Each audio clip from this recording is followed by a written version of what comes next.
Hi dear student, आज हम आपको कक्षा 10 जीव विज्ञान की कक्षा 10 के प्रथम चैप्टर के बारे में आपको बताएंगे, जो कि पोषण एवं पाचन है। इसके अंतर्गत हम लोग सीखेंगे कि कोई भी जीव भोज्य पदार्थ कैसे लेता है और भोज्य पदार्थ लेने के बाद उसके बॉडी में भोज्य पदार्थ किस प्रकार से पाचन होता है और पाचन होने पर उसके शरीर में कहाँ पर उसका उपयोग होता है। तो इस चैप्टर को हम लोग जो होता है अध्ययन करेंगे। इस चैप्टर का नाम है पोषण एवं पाचन। पोषण एवं पाचन, जिसको हम लोग न्यूट्रिशन एंड डाइजेशन भी कहते हैं। इसमें सर्वप्रथम हम लोग पोषण के बारे में अध्ययन करेंगे, जिसमें हम लोग ये जानते हैं कि पोषण ऐसी क्रिया होती है जिसमें कोई भी जीव भोज्य पदार्थ लेता है। भोज्य पदार्थ लेने के बाद उसके शरीर में उसे ऊर्जा प्राप्त होती है तथा उसके शरीर में नए जीव द्रव्य का निर्माण होता है। हम ये जानते हैं कि पोषण करने वाले जीवधारी मुख्यतः दो प्रकार से होते हैं, जिसे हम स्वपोषी एवं परपोषी कहते हैं। और स्वपोषी के अंतर्गत ऐसे जीव आते हैं जो अपना भोजन स्वयं बना लेते हैं, तथा परपोषी के अंतर्गत ऐसे जीव आते हैं जो अपना भोजन स्वयं नहीं बना पाते, अर्थात वे अपने भोजन के लिए किसी दूसरे जीव के ऊपर निर्भर रहते हैं। तो अगर हम इसका ग्राफ बनाए पोषण का, तो हम देखते हैं कि पोषण न्यूट्रिशन को मुख्यतः दो भागों में बांटते हैं, जिसको हम फर्स्ट को नाम देते हैं ऑटोट्रॉफ्स। इसे हम लोग स्वपोषी कहते हैं, और दूसरे को बोलते हैं हेटेरोट्रॉफ्स, जिसे हम परपोषी कहते हैं। तो स्वपोषी के अंतर्गत ऐसे जीव आते हैं जो अपना भोजन स्वयं बना लेते हैं, अर्थात ये अपने भोजन के लिए किसी दूसरे के ऊपर निर्भर नहीं रहते हैं। तथा परपोषी के अंतर्गत ऐसे जीव आते हैं जो अपना भोजन स्वयं नहीं बना पाते हैं, अर्थात ये अपने भोजन के लिए दूसरे के ऊपर निर्भर रहते हैं। तो स्वपोषी वाले जीव होते हैं वो मुख्यतः दो प्रकार के होते हैं, जिसको हम लोग बोलते हैं, एक फोटो ऑटोट्रॉफ्स होता है और एक कीमो ऑटोट्रॉफ्स होता है।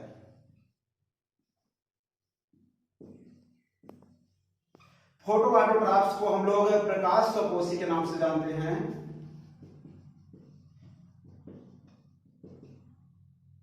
जबकि कीमो ऑटोट्रॉफ्स को हम लोग रसायन स्वपोषी के नाम से जानते हैं।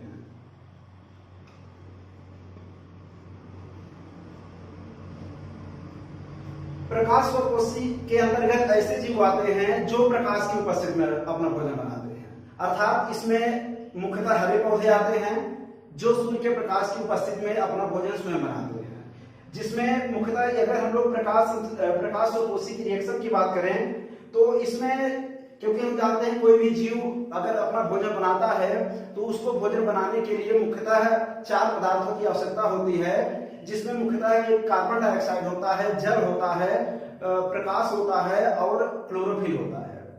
जो कि हम ये जानते हैं कि जो कार्बन डाइऑक्साइड हमारे वातावरण में 0.04% कार्बन डाइऑक्साइड होता है।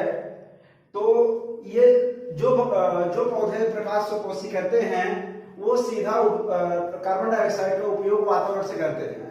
तो हम जानते हैं कि अगर प्रकाश स्वपोषी की अगर हम लोग बात करें, तो इसका अगर जो भोज्य पदार्थ बनाते हैं इसको हम लोग एक रिएक्शन के द्वारा समझ सकते हैं, जिसे हम लोग इस रिएक्शन को नाम दिया जाता है प्रकाश स्वपोषण का रिएक्शन या प्रकाश संश्लेषण का रिएक्शन इसे बोला जाता है। जिसमें हम ये जानते हैं कि जो जीव होते हैं ये वातावरण से कार्बन डाइऑक्साइड लेते हैं और भूमि से क्या लेते हैं, जल लेते हैं। सनलाइट की उपस्थिति में और क्लोरोफिल की उपस्थिति में अपना भोजन स्वयं बनाते हैं, और अपना भोजन स्वयं ये ग्लूकोज के रूप में बनाते हैं, जिसको हम लोग C6H12O6 कहते हैं, तथा ये ऑक्सीजन को निकालते हैं। तो अगर इस रिएक्शन की बैलेंसिंग की बात करें, तो यहाँ पर कार्बन अगर 6 है तो यहाँ पर भी कार्बन की संख्या 6 होगी, और यहाँ पर हाइड्रोजन अगर 12 है तो यहाँ पर हम 6 का गुणा कर देंगे तो यहाँ पर भी हाइड्रोजन 12 हो जाएगा। और यहाँ पर ऑक्सीजन कितना हो गया, 6 दूनी 12 है, 12 6 18 है, और तो यहाँ पर 6 है तो यहाँ पर अगर हम 6 का गुणा कर देंगे तो 6 दूनी 12 6 18 ये भी हो जाएगा। तो हमारा रिएक्शन जाके पूरी तरह से बैलेंस हो गया। तो इसी रिएक्शन को हम लोग प्रकाश संश्लेषण का रिएक्शन कहते हैं। अर्थात अगर कोई भी जीव अपना भोजन स्वयं सूर्य के प्रकाश की उपस्थिति में बनाता है तो उसके शरीर में मुख्य रूप से यही क्रिया चलती है, जिसके द्वारा अपना भोजन स्वयं बनाता है। और वो भोजन मुख्यतः उसका ग्लूकोज के रूप में होता है, और वो ऑक्सीजन को भी निकालता है, जो कि ऑक्सीजन को हम लोग क्या कहते हैं, जो परपोषी जीव होते हैं उस ऑक्सीजन को लेते हैं। तो इसे अर्थात होता है, अगर हम लोग प्रकाश स्वकोशी रिएक्शन की, अगर प्रकाश स्वकोशी डिफिनेशन की बात करें तो प्रकाश स्वकोशी ऐसे जीव जो अपना भोजन सूर्य के प्रकाश की उपस्थिति में बनाते हैं उसे प्रकाश स्वकोशी कहा जाता है। और दूसरा होता है क्या, रसायन स्वकोशी। रसायन स्वकोशी के अंतर्गत भी जो जीव आते हैं वो भी अपना भोजन स्वयं बनाते हैं, लेकिन इनको जो होता है सूर्य के प्रकाश की अनुपस्थिति में भी अपना भोजन स्वयं बना सकते हैं। तो इसके अंतर्गत मुख्यतः सूक्ष्म जीव आते हैं जो अपना भोजन सूर्य के प्रकाश की अनुपस्थिति बनाते हैं, लेकिन ये अपना भोजन स्वयं बनाते हैं, इसलिए इसको स्वकोशी के अंतर्गत रखा गया है। और अगर पोषण के दूसरे चरण की अगर हम लोग बात करें तो पोषण का दूसरा चरण होता है क्या, परपोषी होता है, जिसको हम लोग हेटेरोट्रॉफ्स कहते हैं। हेटेरोट्रॉफ्स के अंतर्गत मुख्यतः 3 प्रकार के जीव आते हैं, जिसमें एक क्या होता है, परजीवी होता है, दूसरा क्या होता है, मृतोपजीवी होता है, और तीसरा क्या होता है, सहजीवी होता है। परजीवी को हम लोग पैरासाइट कहते हैं, मृतोपजीवी को सैप्रोफाइट कहते हैं, और सहजीवी को सिम्बियाटिक कहते हैं। तो परजीवी के अंतर्गत ऐसे जीव आते हैं जो अपने भोजन के लिए दूसरे के ऊपर निर्भर रहते हैं, लेकिन अपने भोजन के लिए जिनके ऊपर निर्भर रहते हैं वो क्या होते हैं, जीवित होते हैं। अर्थात परजीवी के अंतर्गत ऐसे जीव आते हैं जो अपने भोजन के लिए दूसरे के ऊपर निर्भर रहते हैं, लेकिन जिनके ऊपर निर्भर रहते हैं अपने भोजन के लिए वो सजीव होते हैं। अर्थात ऐसे जीव जो सजीवों से अपना भोजन प्राप्त करते हैं उसे परजीवी कहा जाता है। दूसरा क्या होता है, मृतोपजीवी होता है। मृतोपजीवी के अंतर्गत ऐसे जीव आते हैं जो इसके अंतर्गत ऐसे जीव आते हैं जो मृत एवं सड़े गले भोज्य पदार्थों से अपना भोजन प्राप्त करते हैं।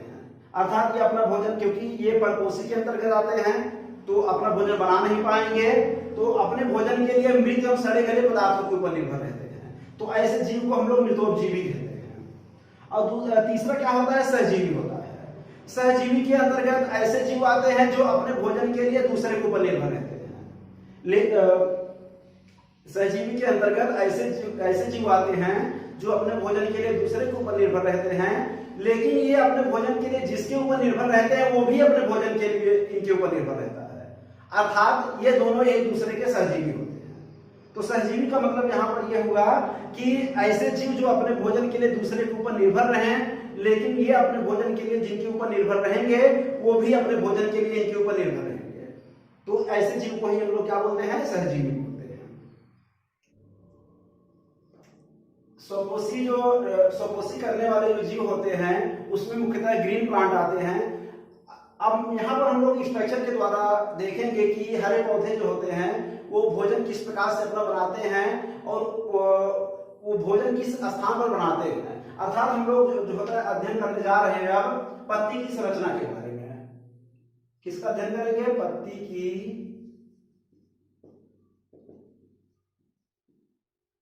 संरचना, जिसको हम लोग बोलते हैं क्या, स्ट्रक्चर ऑफ लीफ।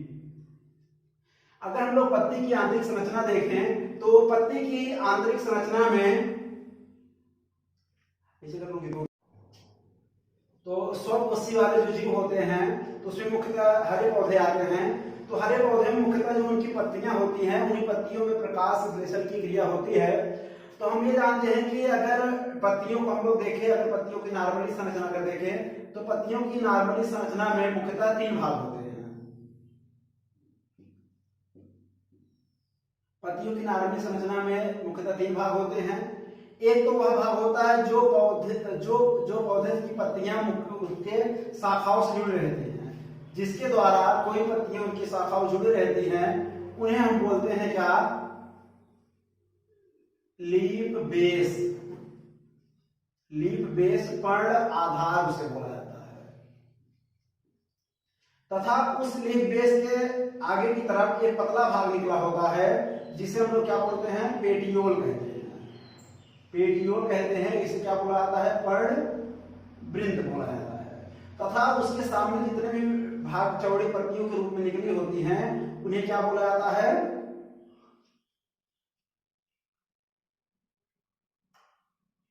लैमिना बोला जाता है। क्या बोलते हैं उन्हें, लैमिना बोला जाता है। इसे क्या बोलते हैं, लीफ लैमिना। इसे बोला जाता है क्या, पर्ण फलक बोला जाता है। तो ये नॉर्मली अगर हम लोग पत्ती की संरचना देखें तो उसके मुख्यतः 3 भाग होंगे। एक ऐसा भाग होता है जो उसके शाखा से जुड़ा रहता है, उसे लीफ बेस बोलते हैं। उस लीफ बेस के आगे एक पतली संरचना होती है जिसे पेटियोल कहते हैं। तथा उसके सामने की ओर एक चौड़ा भाग निकला होता है जिसे क्या बोला जाता है, लीफ लैमिना बोला जाता है, या उसे पर्ण फलक के नाम से जाना जाता है। तो ये थी पत्ती की बाह्य संरचना, मतलब जो हम लोग बाहर से देखते हैं। अब हम लोग देखेंगे यहाँ पर पत्ती की आंतरिक संरचना के बारे में। तो पत्ती की आंतरिक संरचना के बारे में हम लोग देखेंगे यहाँ पर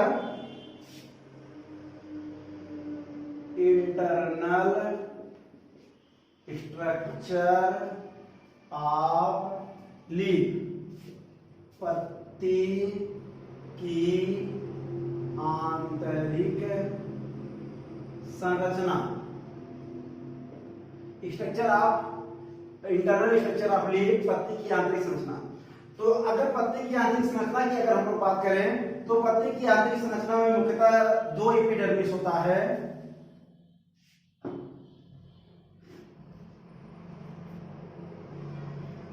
पत्ती की आंतरिक संरचना में मुख्यतः 2 एपिडर्मिस होता है। मुख्यतः जो ऊपरी वाली एपिडर्मिस होता है तो वो नॉर्मली होता है, तथा जो निचला वाला एपिडर्मिस होता है उस निचले वाले एपिडर्मिस में जगह जगह खाली स्थान पाया जाता है। जो जगह जगह खाली स्थान पाया जाता है उसी खाली स्थान के द्वारा वो कोई पौधा वातावरण से किसी भी गैसों का आदान प्रदान करता है। तो यहाँ पर अगर एपिडर्मिस होगा तो एपिडर्मिस के ऊपर क्या होती है, एक मोटी परत और पाई जाती है। इस मोटी परत को हम लोग बोलते हैं क्या, क्यूटिकल बोलते हैं। ये क्यूटिकल की परत अपर और लोअर एपिडर्मिस दोनों जगह पाई जाएंगी, लेकिन जहां जहां पर स्टोमेटा पाया जाएगा उस स्टोमेटा वाले स्थान पर क्यूटिकल की लेयर नहीं पाई जाएगी, क्यूटिकल की परत वहां पर नहीं पाई जाएगी। और ये जो एपिडर्मिस की सतह होती है, इस एपिडर्मिस के अंदर मुख्यतः 2 प्रकार की कोशिकाएं पाई जाती हैं। एक कोशिका क्या होती है, लंबी होती है,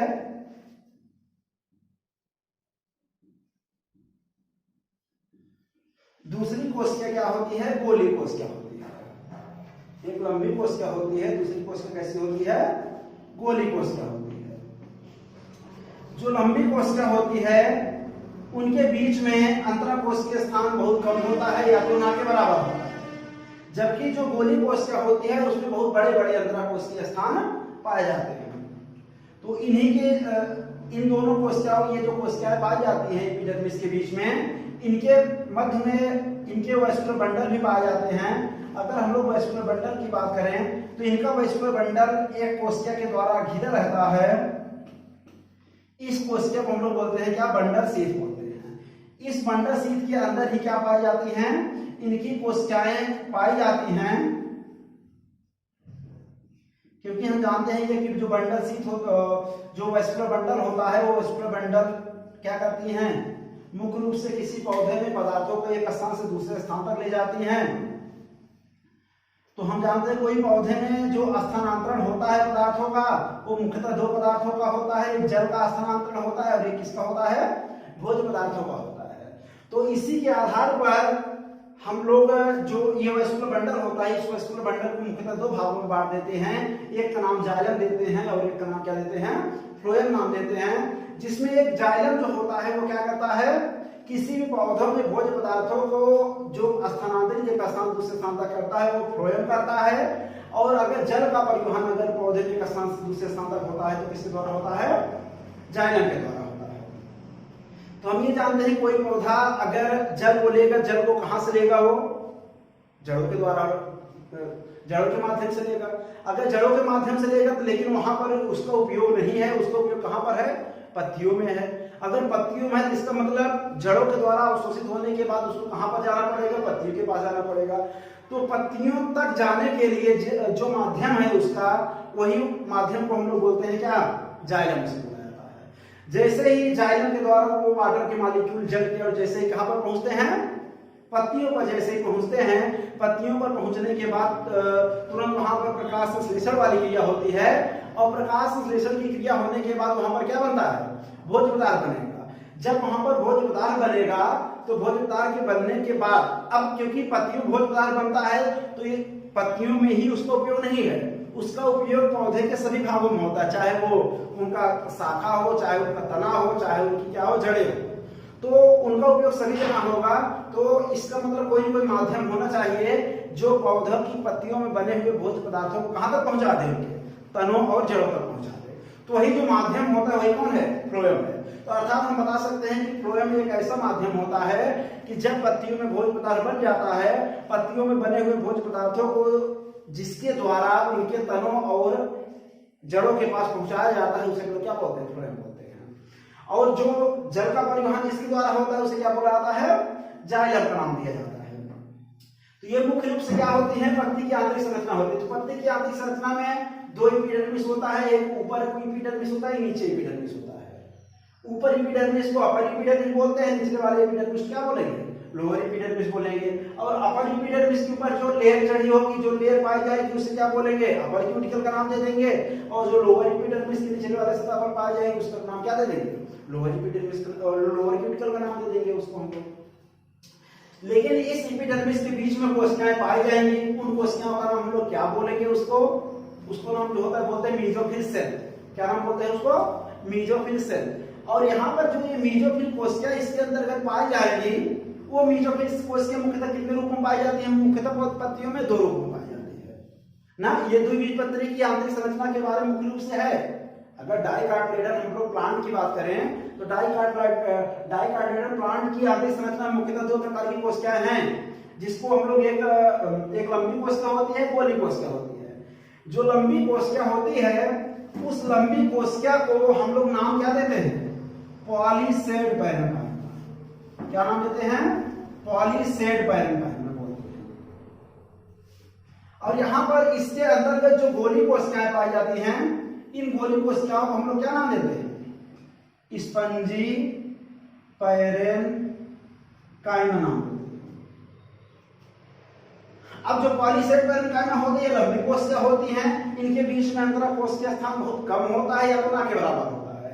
जबकि जो गोली कोशिकाएं होती हैं, ये गोली कोशिकाएं क्या होंगी, इनके बीच में ये फिक्स रहेगा कि इनके बीच में जो स्पेस होंगे वो क्या होंगे, लार्ज इंटरसेलुलर स्पेस होंगे, बहुत बड़े बड़े अंतरा कोशिकीय स्थान पाए जाएंगे। तो ये जो लार्ज इंटरसेलुलर स्पेस होंगे, चाहे इसका पॉलीसेड पैरेन्काइमा हो चाहे स्पंजी पैरेन्काइमा। अच्छा, यहाँ पर हम लोग बात करते हैं पत्ती क्या है, किसी पौधे का भोज्य पदार्थ वाला भाग है, मतलब जहां पर भोज्य पदार्थ बनता है। तो जहां पर अगर भोज्य पदार्थ अगर जहां पर बनता है तो वो कौन सा भाग होता है, मेसोफिल सेल होता है। और मेसोफिल सेल है तो उसके अंदर क्या होना जरूरी है, क्लोरोप्लास्ट होना जरूरी है। तो ये हम लोग यहाँ पर जो पॉलीसेड पैरेन्काइमा को देखें चाहे स्पंजी पैरेन्काइमा को देखें, इसके अंतर्गत ग्रीन स्ट्रक्चर होता है। कैसा स्ट्रक्चर होता है, ग्रीन स्ट्रक्चर होता है। उस ग्रीन स्ट्रक्चर को हम लोग नाम क्या देते हैं, क्लोरोफिल नाम देते हैं या क्लोरोप्लास्ट उसको नाम दिया जाता है। तो इसके अंतर्गत ऐसी गोली कोशिका मुख्य रूप से पूरी जितने भी कोशिका है, चाहे वो पॉलीसेड पैरेन्काइमा हो चाहे वो स्पंजी पैरेन्काइमा हो, सभी में ये कोशिकाएं पाई जाएंगी। हम इस स्ट्रक्चर को सभी में नहीं बना रहे हैं, केवल 2-4 बना रहे हैं। आप लोग ये समझिएगा कि जो ये क्लोरोप्लास्ट होता है ये सभी कोशिकाओं में पाया जाएगा, चाहे वो पॉलीसेड पैरेन्काइमा हो चाहे वो स्पंजी पैरेन्काइमा हो। तो इन पॉलीसेट पैरेन्काइमा और स्पंजी पैरेन्काइमा दोनों को मिला करके हम लोग जो नाम देते हैं उसे नाम देते हैं क्या, मीजोफिल टिश्यू। मीजोफिल टिश्यू उसे जो होता है बोला जाता है। इस मीजोफिल टिश्यू में कितने टिश्यू आएंगे, 2 टिश्यू आएंगे, पॉलीसेट पैरेन्काइमा और स्पंजी पैरेन्काइमा आएगा। तो यहाँ पर इसके अंतर्गत क्योंकि चाहे पत्ती हो, चाहे जड़ हो, चाहे तला हो, उसके बीच में वैस्कुलर बंडल रहना अनिवार्य है। क्योंकि अगर वैस्कुलर बंडल नहीं रहेगा तो ना तो भोज्य पदार्थों का परिवहन हो पाएगा, ना ही इसका परिवहन हो पाएगा, जल का परिवहन हो पाएगा। तो आता है वैस्कुलर बंडल रहना अनिवार्य है। तो वैस्कुलर बंडल यहाँ पर जो हम लोग ये गोली संरचना जो हम लोग देखते हैं किसके ये एक संरचना के द्वारा घिरी हुई है। इस संरचना को हम लोग नाम देते हैं क्या, जिसके द्वारा घिरी होती है, नाम क्या है इसका, बंडल शीथ। इसको हम लोग बंडल शीथ के नाम से जानते हैं। अब जो बंडल शीथ है इसमें कितने प्रकार की कोशिका आपको दिख रही है, 2 प्रकार की कोशिका दिख रही है। एक जो होता है मोटी कोशिका है, पतली कोशिका है। जो मोटी कोशिका है उस मोटी कोशिका को हम लोग जो नाम देते हैं वो क्या देते हैं, जाइलम नाम देते हैं। और जो पतली कोशिका है, पतली कोशिका का नाम क्या देते हैं, फ्लोएम नाम देते हैं। अब जो जाइलम और फ्लोएम होता है, जाइलम और फ्लोएम को मिलाकर ही हम लोग क्या बोलते हैं, वैस्कुलर बंडल, संवहन बंडल इसे नाम दिया जाता है। वीवी मतलब क्या होता है, वैस्कुलर बंडल होता है। तो अगर आपसे पूछा जाए वैस्कुलर बंडल क्या है तो आप बताएंगे जाइलम और फ्लोएम को मिलाकर क्या बोलते हैं, वैस्कुलर बंडल बोला जाता है। मतलब जिसके द्वारा कोई पदार्थों का परिवहन पौधे में होता है वही उसका वैस्कुलर बंडल होता है। और पदार्थों का परिवहन मुख्यतः 2 रूपों में होता है, एक जल के रूप में होता है, भोज्य पदार्थों के रूप में होता है। जब जल के रूप में होता है तो जाइलम के द्वारा होगा, और भोज्य पदार्थों के रूप में होता है तो किसके द्वारा होगा, फ्लोएम के द्वारा होगा। तो ये तो हो गई इसके पत्ती की आंतरिक संरचना। अब यहाँ पर हमने आपको पहले बताया था कि जो पत्ती की आंतरिक संरचना हम लोग देखेंगे उसमें एपिडर्मिस 2 होगा। कितने एपिडर्मिस होंगे, 2 एपिडर्मिस होंगे। तो एक एपिडर्मिस क्या होगा, ऊपर की तरफ होगा, एक नीचे की तरफ होगा। जो ऊपर की तरफ होगा उसका नाम क्या देंगे, अपर एपिडर्मिस। यूई मतलब क्या है, अपर एपिडर्मिस। और जो निचले वाले तरफ एपिडर्मिस होगा उसे क्या बोलेंगे, ईयर बोलेंगे। लोअर एपिडर्मिस को नाम दिया जाएगा, क्या नाम दिया जाएगा, लोअर एपिडर्मिस। अब अगर अपर एपिडर्मिस है इसके ऊपर जो क्यूटिकल होगा उसे अपर क्यूटिकल बोलेंगे, यूसी मतलब अपर क्यूटिकल। और अगर लोअर एपिडर्मिस है तो उसके नीचे जो सेल होगा उसे क्या नाम दिया जाएगा, लोअर क्यूटिकल नाम देंगे। तो जो अपर एपिडर्मिस और लोअर एपिडर्मिस है, हमने आपको पहले बताया कि पत्ती की अगर नाभिकीय संरचना में लोग देखें तो उनकी जो निचली सतह होती है वो निचली सतह में जगह जगह इंटरसेलुलर स्पेस पाया जाता है, खाली स्थान पाया जाता है। उस खाली स्थान को हम लोग क्या नाम देते हैं, स्टोमेटा नाम देते हैं। क्या नाम देंगे, स्टोमेटा नाम देंगे। और यही जो स्टोमेटा यहाँ पर पाया जाता है, इसी यहाँ पर ये जो स्टोमेटा पाया जाता है, इसी स्टोमेटा के द्वारा पौधे गैसों का आदान प्रदान वातावरण से करते हैं। तो यहाँ पर जो ये स्टोमेटा होता है, यहाँ पे हम लोग देख रहे हैं, ये स्टोमेटा क्या होता है, एक सेल के द्वारा घिरा होता है। जो स्टोमेटा यहाँ पर सेल के द्वारा घिरा होता है, इस सेल को हम लोग नाम देते हैं क्या, गार्ड सेल। क्या नाम देते हैं इसका, गार्ड सेल। इसको जो होता है सुरक्षा कोशिका बोला जाता है। तो यहाँ पर जो गार्ड सेल ये पाया जाता है, जैसे हमने बताया आपको क्या कि जो अपर एपिडर्मिस और लोअर एपिडर्मिस होता है उनके बीच में 2 प्रकार के सेल होते हैं, पॉलीसेट पैरेन्काइमा, स्पंजी पैरेन्काइमा होता है। तो पॉलीसेट पैरेन्काइमा और स्पंजी पैरेन्काइमा के अंतर्गत क्या पाए जाते हैं, उनके क्लोरोप्लास्ट पाए जाते हैं। लेकिन वो वहां पर क्लोरोप्लास्ट पाए जाएंगे, लेकिन यहाँ पर जो एपिडर्मिस वाली कोशिका हम लोग देख रहे हैं, इन एपिडर्मिस वाली कोशिका में किसी प्रकार का क्लोरोप्लास्ट नहीं पाया जाएगा। लेकिन यहाँ पर जो ये गार्ड सेल होता है, स्टोमेटा जिसके द्वारा घिरा होता है, जिसको लोग गार्ड सेल बोलते हैं, ये गार्ड सेल जो यहाँ पर पाया जाता है, इस गार्ड सेल में क्या होगा, क्लोरोप्लास्ट क्या होगा, पाया जाएगा। केवल किसमें, गार्ड सेल में, ना कि जो इसके बगल में एपिडर्मिस है उस एपिडर्मिस में किसी भी प्रकार की नहीं पाई जाएगी। जबकि ये जो गार्ड सेल होते हैं, गार्ड सेल के बीच में क्या पाया जाएगा, इनके क्लोरोप्लास्ट पाए जाएंगे। तो ये जो गार्ड सेल यहाँ पर पाया जाएगा, इसमें जो स्टोमेटा पाया जाता है, इसके द्वारा वातावरण से कोई पौधा क्या करता है, गैसों का आदान प्रदान करता है।